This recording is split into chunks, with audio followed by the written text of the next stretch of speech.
Rose Talitha here. Welcome back to the channel. If you like it, please subscribe. Okay, we're going to talk about gaslighting and narcissists. They go hand in hand. Just a reminder that a gaslighter is trying to distort your reality. Why? Because they're a narcissist anyway, and they may or may not have antisocial personality disorder and all. So regardless, this is a form of bullying. This is character assassination. Don't think in terms of, well, if I be nice to this bully, they'll see that I'm a good person. No, it's not going to work to try to appease a bully, and this isn't something that you should have to do, anyway. Don't try to convince them. They're going to decide that you did X, Y, and Z to them, and you're a horrible X, Y, and Z kind of person. So yes, don't be friendly. Now, in the beginning, they are going to be careful, very careful how they treat you. This is grooming. This is, a semi-long process. It really depends on, who they are. They want you to feel excited and happy when you first see them. So they want you to think they have all the answers, and they are going to try very hard to make you feel good. This is really only something they can pull off in the beginning. It's too much work to try to do this long term. Now, at times, you feel right when they've wronged you and you want to argue with them. Don't. It's like arguing with a scarecrow. It's useless. And anything they say doesn't align with what they do.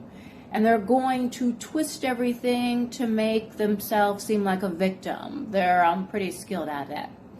So if you catch them in a lie, don't tell them that. They might yell, "Hey, you set me up." And they'll try to trap you into an argument. Now, don't present them with evidence, but hold your ground and stick to the facts. It's tempting to want to convince them. If you say 1 and 1 is 2, they will scream and insist that 1 and 1 is 3.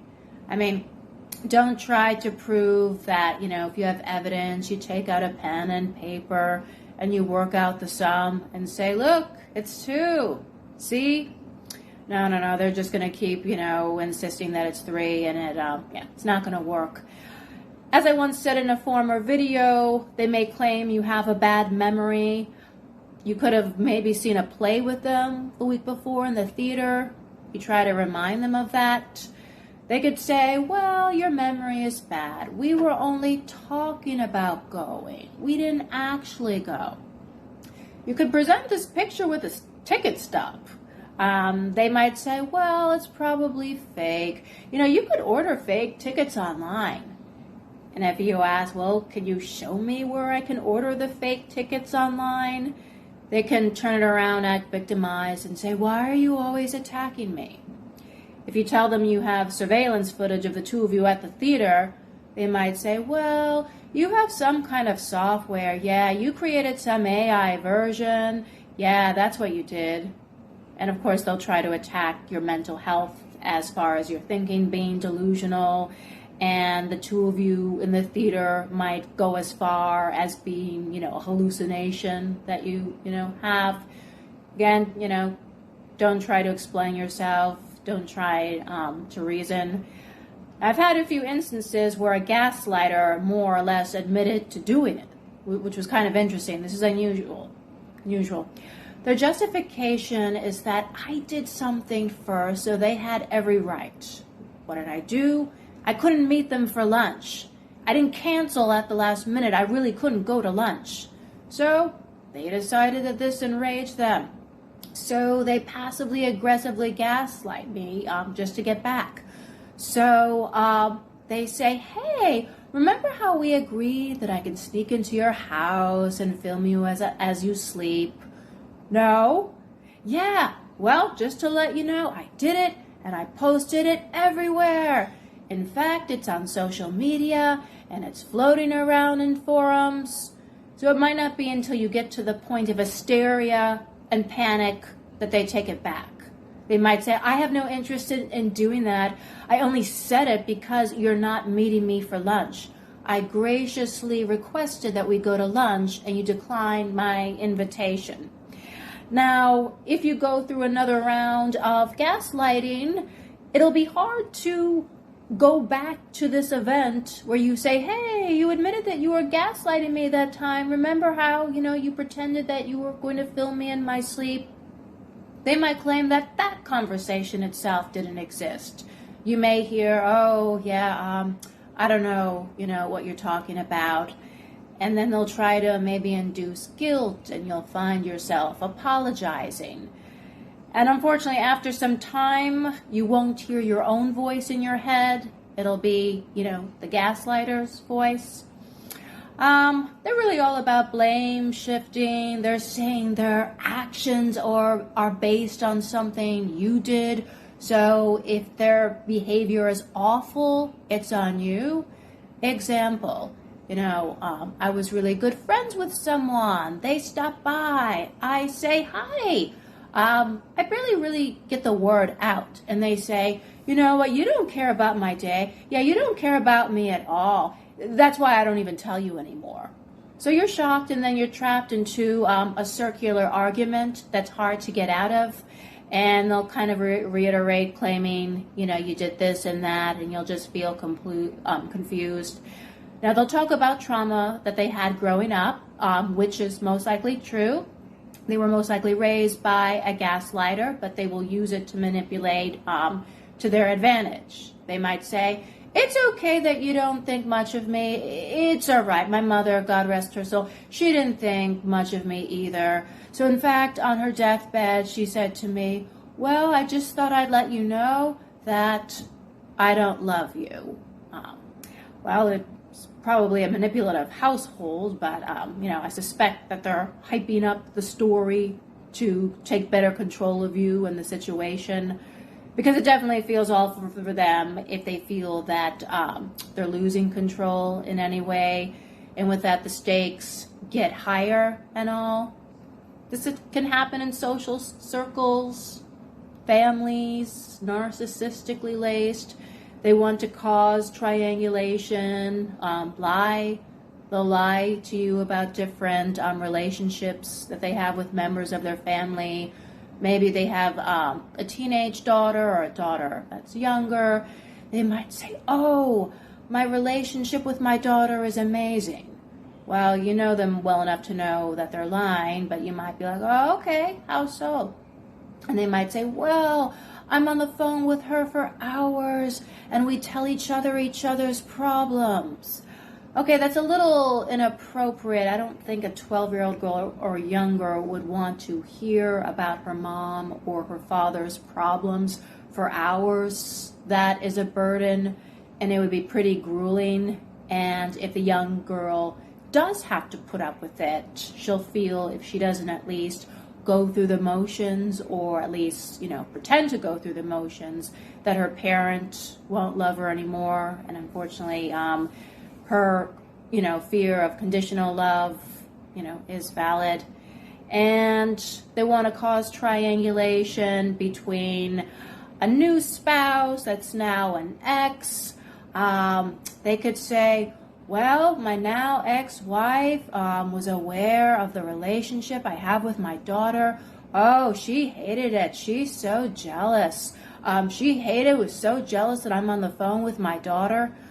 Well, maybe they're not really jealous. They're concerned about the lack of boundaries. But he or she, they're setting up the now former spouse to look like an ogre. They could make up stories about giving. They could say, well, my now ex-wife gave me a very expensive jacket, but she gave my daughter a really horrible cheap bracelet. She said to me, my poor daughter, Dad, I want to go home. We were on a skiing trip. I told my daughter, ooh, yeah, I don't blame you. So this is one of the reasons why I filed for divorce, when in fact it was actually the now former spouse that filed for divorce. And it's pretty interesting because everything is just so different in the beginning. When you first meet them, you may feel a sense of happiness and relief when you see them. and they may seem extremely knowledgeable. You might say to them, hey, do you know everything? And they jokingly may say no. Now, this is the same person that will call you names and insult you later and then say, you're too sensitive. You might need to, toughen up. I think you've lived a sheltered life. And, you have to learn that there are a lot of mean people and you have to get ready to defend yourself against bullies when they're the one that's actually bullying you. And they may have just called you delusional, paranoid, idiotic, anything. If someone is promoted at work, they may fall into a rage because they could be jealous of the promotion, but they might think, well, I'm not getting enough credit for making the promotion happen. They may claim that it's because of them that the person got the promotion. They could say, man, I am so tired of creating people's careers. Oh, and by the way, the person who got the promotion, they said, I'm the smartest person they've ever met in their life. For a while, they are able to trick you into thinking they're smarter than they are. So the person that they, claim said that could be telling the truth. They may have thought that they were really smart, maybe not necessarily the smartest, but extremely smart, at least for a while. Okay, now, one way to get around the gaslighting is to gray rock. This is a situation where you make yourself as boring as possible. Don't make eye contact. Say yes, no, I don't know. Go through your wallet, go through your purse, just get busy with something so that there's no connection at all. Any insults will most likely not work. Now, this isn't 100%. This kind of thing can enrage them. And of course, don't say, hey, I just thought I'd let you know I'm using the gray rock method on you. You could have a person that could get in your face or try to get in your face saying, hey, look at me. But problems that are a little bit more in depth with, gray rock is for another video. Someone with gaslighting tendency could definitely downplay anything violent. Well, if it comes to that, I think there was this problematic actress that was extremely violent with, an actor. Her thing was, why are you getting upset? I'm hitting you. I'm not punching you. Well, not anyway. Okay, and another way to get around the gaslighting is to be aware of the charm. If you find yourself enamored and squealing whenever this person appears, they're wearing a mask and it's a charade. And this isn't something that they can keep on for a long time. And another thing that you can do is just hold your ground. Don't get trapped into an argument. And you may think that just because maybe you're really smart, really educated, you think there's no way this person is going to hoodwink me. I'm going to be aware. No, not true.